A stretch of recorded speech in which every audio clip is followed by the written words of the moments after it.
الرحمن الرحیم۔ برادران اسلام، آج کے درس میں انشاءاللہ سیدہ عائشہ صدیقہ بنت صدیق رضی اللہ عنہا کے بارے میں کچھ معروضات پیش کروں گا۔ قرآن پاک میں تقریباً ایک تو قصہ افک میں 18 آیات ہیں جو بی بی عائشہ کے شان میں اتری ہیں، اور مجموعی طور پہ 3 آیات ہیں جن کا قرآن میں ذکر آیا ہے۔ ایک آیت مبارک تو وہی ہے جو میں نے ابھی تلاوت کی ہے، الخبیثات للخبیثون والخبیثون للخبیثات، کہ بھیڑے مرد بھیڑی عورتوں کے لیے اور بھیڑی عورتیں بھیڑے مردوں کے لیے، والطیبات للطیبین والطیبون للطیبات، اور پاک مرد پاک عورتوں کے لیے اور پاک عورتیں پاک مردوں کے لیے۔ اور اسی طرح دوسری آیت میں اللہ نے فرمایا کہ والذین یؤذون المؤمنین والمؤمنات، کہ جو لوگ مومنوں پر تہمتیں لگاتے ہیں، مردوں پر یا عورتوں پر، فقد احتملوا بہتانا واثما مبینا۔ اسی طرح ایک آیت میں فرمایا کہ ان الذین یؤذون اللہ ورسولہ لعنهم اللہ فی الدنیا والآخرہ وأعد لهم عذابا مہینا۔ اور اسی طرح فرمایا کہ النبی اولی بالمؤمنین من انفسہم وازواجہ امہاتہم، کہ نبی پاک کا مقام جو ہے ہر انسان کے لیے اس کی جان سے بھی زیادہ مقدم ہے، اور ان کی بیویاں جو ہیں وہ سب کے لیے مائیں ہیں۔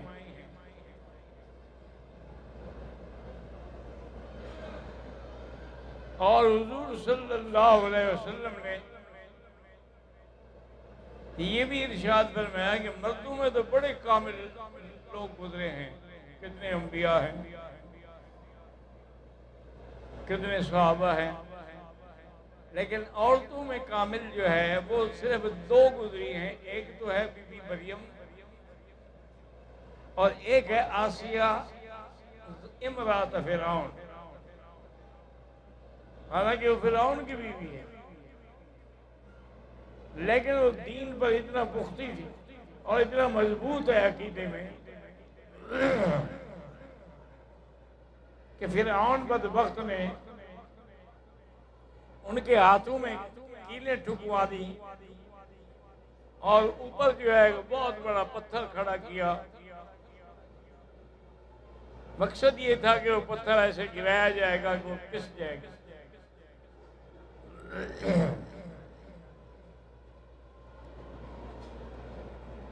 انہی حالات میں یہ ایسی مقام ہے نا جی، اتنی مصیبت میں کوئی بڑے سے بڑا مرد بھی ہو تو رونے لگ جاتا ہے، لیکن بیوی بالکل خاموش تھی بلکہ مسکرا رہی۔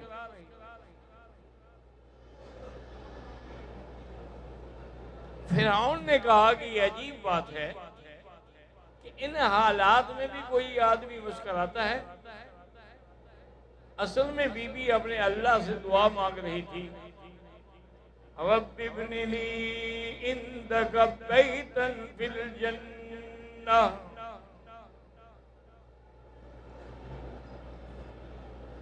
دعا مانگ رہی تھی کہ یا اللہ جنت میں مجھے حضور صلی اللہ علیہ وسلم کے گھر کے قریب ٹھکانہ دے۔ اللہ تبارک و تعالیٰ نے بی بی صاحبہ کی دعا منظور کر لی، اور جبریل امین سے کہا کہ آپ ایسا کریں کہ درمیان میں حجاب ہٹا دیں اور بی بی ابھی اپنا محل جنت میں دیکھ لیں۔ تو وہ تو اس بات پہ خوش ہو رہی تھی کہ اللہ نے مجھے اور اللہ نے ایسی دعا منظور فرمائی کہ قیامت میں جنت میں اس کی حضور صلی اللہ علیہ وسلم سے شادی ہوگی. تو جب شادی حضور سے ہوگی تو حضور کے گھر میں ہی آئے گی نا. ایک اصولی سی بات کہ ہر بیوی جو ہے وہ اپنے خاوند کے پاس آتی ہے. جیسا کہ ایک دفعہ سیدہ عائشہ رضی اللہ تعالی عنہ اور بی بی فاطمہ رضی اللہ عنہ ماں بیٹی ہیں اور بڑا ان کا آپس میں پیار بھی ہے. تو بی بی فاطمہ الزہرا رضی اللہ تعالی عنہ نے کہا کہ اماں ٹھیک ہے تم مرتبے میں میری ماں ہو لیکن میں تم سے افضل ہوں. انہوں نے کہا وہ کیسے؟ انہوں نے کہا تم زیادہ سے زیادہ صدیق کی بیٹی ہو اور میں تو نبی کی بیٹی ہوں. میرے والد محمد الرسول اللہ ہیں، تمہارا ابا ابو بکر صدیق ہے. بی بی عائشہ مسکرائیں اور انہوں نے کہا کہ اماں جان آپ اس عالم پہ نظر ڈال رہی ہیں، اگلے جہان پہ نظر نہیں ڈالی. انہوں نے کہا کیا مطلب؟ انہوں نے کہا جب ہم جنت میں انشاءاللہ اکٹھے جائیں گے تیرا ہاتھ علی پکڑے گا، میرا ہاتھ نبی پکڑے گا.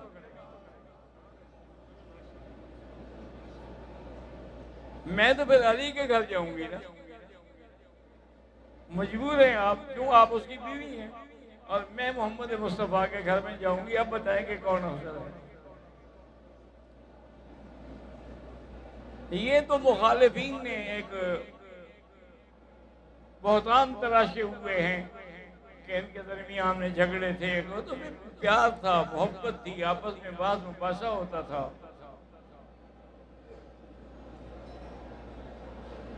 سیدہ عائشہ صدیقہ فرماتی ہیں